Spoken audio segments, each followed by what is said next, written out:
Batik di dunia ini sangat beragam. Batik ada di Rusia, batik ada di Malaysia, batik ada di Cina, batik ada di Jepang, batik ada di Afrika, batik ada di mana-mana, bahkan hampir semua benua di dunia ini ada batiknya masing-masing. Tapi kenapa saya begini-begini? Tentu ada yang akan kita ulas dalam video ini tentang batik dan batik-batik di dunia.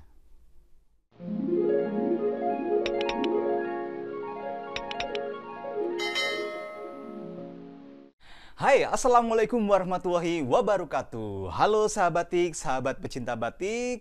Jumpa lagi dalam channel Batik Batik Batik bersama saya Tama, dan dalam video kedua kali ini ya, saya akan mengulas tentang batik yang ada di dunia ini.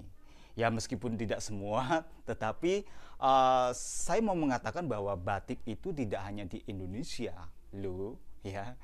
Karena bicara batik ini, kalau kita menelisik ya, kita memperluas sudut pandang kita juga secara dunia, secara universal, bahwa kan gini, manusia ini tercipta sudah mempunyai sense of art ya, mempunyai selera seni yang tinggi ya, dan bahkan masing-masing bangsa, masing-masing peradaban punya caranya sendiri, punya ciri khasnya sendiri dalam menuangkan rasa karsa dan mencipta sesuatu keindahan yang disebut seni. Nah, kita akan membahasnya secara luas tentang seni pewarnaan, yaitu teknik rintang warna. Teknik rintang warna ini bisa dibilang sangat purba ya, karena bisa kita lihat dari peninggalan purba yang ada di gua-gua ya, bukan elu, tapi gua, bukan gua juga, tapi goa yang ada di goa. Itu ada peninggalan manusia purba berupa telapak tangan yang itu disinyalir tekniknya adalah perintang warna. Nah, tangan diletakkan sedemikian rupa di media dinding goa, lalu disiapkan warnanya, terus disemburkan ke tepi-tepinya ini. Setelah dilepas tangannya, membekaslah bekas tangan yang ada di goa tadi. Nah, inilah yang disebut stensil. Nah, stensil ini akan menjadi, menurut saya ini bisa menjadi cikal bakal teknik rintang lainnya. Seperti kita tahu ada teknik rintang warna seperti kain ikat, shibori, sasirangan, lalu ada juga stensil tadi ya. Terus ada perintang warna yang menggunakan bahan tertentu, bisa semacam bubur atau tanah liat, adonan tanah liat sedemikian rupa, atau macam lilin yang kita sebut malam kalau dalam bahasa Indonesia, khususnya di Jawa. Nah, singkat cerita, saya akan mengulasnya lebih detailnya tentang perintang warna dengan malam ini, dengan lilin, yang sering disebut atau sering dikenalnya sebagai wax resist, perintang warna dengan bahan dasar lilin atau malam. Awalnya di Indonesia pun menggunakan adonan berupa semacam bubur sagu atau bubur ketan yang kental begitu, dan ditorehkan dengan semacam pensil dari bambu, ditorehkan sedemikian rupa. Setelah mengering, lalu dibubuhi warna. Nah, setelah itu perintangnya tadi dihilangkan, maka bekasnya tadi akan membentuk motif yang tadi dibentuk. Nah, tetapi setelah ada definisi batik yang lebih detail ya, bahwa batik merupakan proses pewarnaan yang menggunakan perintang malam panas, sehingga perintang warna yang saya maksud tadi itu tidak termasuk batik, alias gugur definisinya. Nah, yang saya bicarakan tadi disebut atau dikenal sebagai batik simbut. Tetapi tidak begitu populer ya, karena memang terhambat atau tergerus oleh definisi batik yang sesungguhnya itu. Nah, di Afrika pun ada semacam itu dan menggunakannya tanah liat. Nah, berbagai macam cara manusia ini menemukan teknik rintang warna untuk mendapatkan seni keindahan dalam proses pewarnaan, khususnya pada kain, karena umumnya saat itu awalnya pada kain. Ada pula sih di India itu pada dinding ya, dengan perintang warna seperti itu. Nah, setelah awalnya menggunakan bubur ketan atau tanah liat, atau khususnya di Indonesia, kan semakin ada inovasi ya, menemukan cara bagaimana proses merintanginya ini benar-benar meresap ke dalam serat kain. Nah, maka singkat cerita ditemukanlah sebuah perintang warna dari campuran lilin. Di situ juga ada getah pohon-pohon, lalu ada lemak binatang ya, yang komposisinya sedemikian rupa sesuai kebutuhannya, yang disebut malam. Nanti perihal malam ini akan saya ulas pada video berikutnya.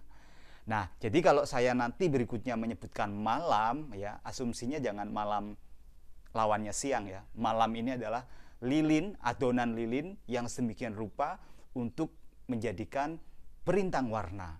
Nah, teknik perintang warna dengan lilin ini, wax resist ini, juga pada masanya sudah tren ya, sudah in ya, sudah tersebar ke berbagai bangsa waktu itu.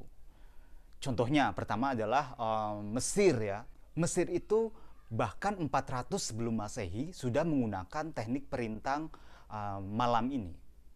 Teknik perintang lilin. Mungkin karena adonannya ini terlalu pekat ya, jadi bisa dibilang itu semacam balsem ya, dengan ditorehkan alat tajam sedemikian rupa ya, lalu ditorehkanlah warna, biasanya memakai darah ya atau abu, karena pada saat itu di Mesir sebagai pembungkus jenazah, dan tentu itu bukan untuk busana ya, itu untuk ritual ya.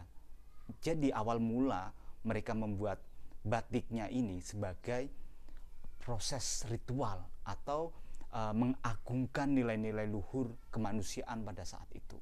Di Rusia, wax resistnya di sana disebut Bokhara. Nah, lalu di Cina, ya ini yang kemarin sempat heboh ya. Di Cina itu ada wax resist ya, sedemikian rupa caranya. Ya tentu kalau kita lihat ternyata juga punya ciri khas sendiri mereka.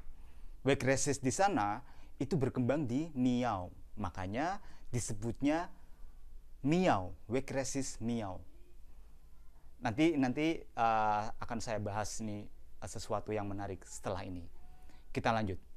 Di Bangkok, Thailand, itu disebutnya panung. Wax resist mereka disebut panung. Lalu juga di Jepang. Di Jepang ini ada juga teknik perintang warna semacam wooden stencil ya, kalau nggak salah istilahnya. Itu disebutnya rokechi. Nah, di Jepang juga ada teknik remukan ala Wonogiren ya. Wonogiren itu wonogiri ya. Remukan begitu disebutnya katanori. Nah, di Afrika yang saya sampaikan tadi juga ada perintang warna tetapi dari tanah liat. Ya, meskipun juga ada yang menggunakan bahan lilin atau malam itu. Itu ada di Nigeria, Senegal, dan masih banyak yang lainnya. Dan teknik perintang warna dengan malam yang ada di Indonesia disebutnya batik. Ya, batik tanpa tanda kutip. Inilah yang saya maksud antara batik dan wax resist yang ada di dunia. Dalam video berikutnya saya akan mengulas ternyata batik itu bukan proses, tetapi brand di antara proses wax resist di dunia. Simak terus. Tapi nontonnya setelah video ini selesai. Itulah beberapa hasil dari work resist yang ada di dunia ini, dan ternyata mereka juga punya namanya masing-masing. Dan kenapa batik menjadi semacam membranding teknik work resist yang sudah ada bahkan mendunia.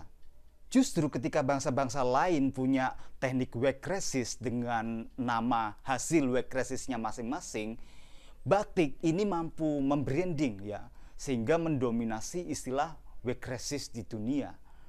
Ya, yang membuat salah paham itu kan ketika mereka menyebutkan work resist, Miao misalnya, itu menyebutnya bukan work resist Miao, tetapi batik Miao. Nah, kita yang belum memahami secara keseluruhan, akhirnya seperti cemburu buta ya, atau seperti kebakaran jenggot ya, karena mereka pun sebetulnya punya ciri khasnya itu dan mungkin tidak kalah tua.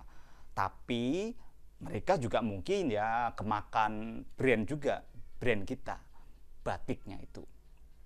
Ini bisa menjadi keunggulan kita yang punya batik sebenarnya.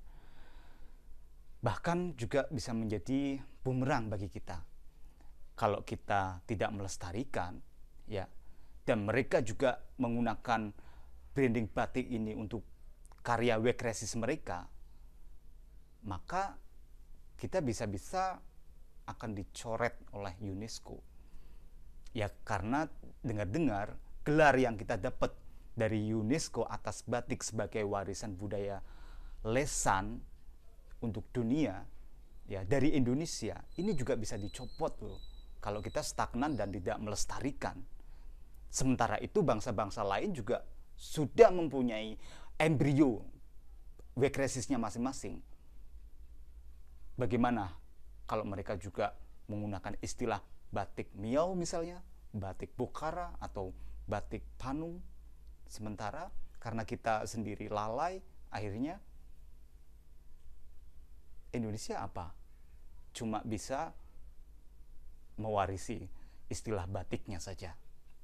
Nah, dari pembahasan ini kita pasti ingat dulu sebelum batik diakui oleh UNESCO, kita ini kan memang ya karena sudah terbiasa ya, artinya karena memang sudah mendarah daging ya, dari hidup ya, bahkan dari kandungan, lahir, sunat untuk yang cowok, terus menikah, sampai tua, sampai meninggal, itu batik tak lepas dari nilai-nilai kehidupan bangsa Indonesia, khususnya di Jawa. Nah, saking terbiasanya itu, kita nggak tahu kalau ada, atau ya mungkin saya nggak tahu kalau ternyata kalau ada pengakuan dari dunia melalui UNESCO sehingga bisa menjadikan itu hak patennya sesuatu untuk suatu negara, kan mungkin nggak kepikiran seperti itu. Lalu ketika ada bangsa lain yang juga tidak salah, mereka juga punya sejarah batiknya masing-masing, menggunakan istilah batik. Nah, kita yang merasa terbiasa dengan batik ini, loh kok kaget, kok di negara lain ada juga. Ya, lalu kita gubuh-gubuh langsung siap mempersiapkan diri, membuka file ya, sehingga kita harus mencintai dan melestarikan, memegang erat budaya batik warisan leluhur ini. Dan saya pribadi pun merasa bersyukur. Tetapi kita tidak cukup di sini. Setelah ini didapatkan, tugas kita adalah melestarikan, mengembangkan, mengkreasikan batik sesuai zaman kita ya, dan juga melestarikan batik yang sudah ada, yang ditinggalkan oleh para leluhur kita, dengan tidak mengurangi nilai-nilai yang terkandung di dalamnya. Nanti seperti apa kronologisnya batik Indonesia ini dinobatkan oleh UNESCO? Simak video saya berikutnya. Semoga bermanfaat, semoga menginspirasi. Salam budaya, salam lestari batik Indonesia.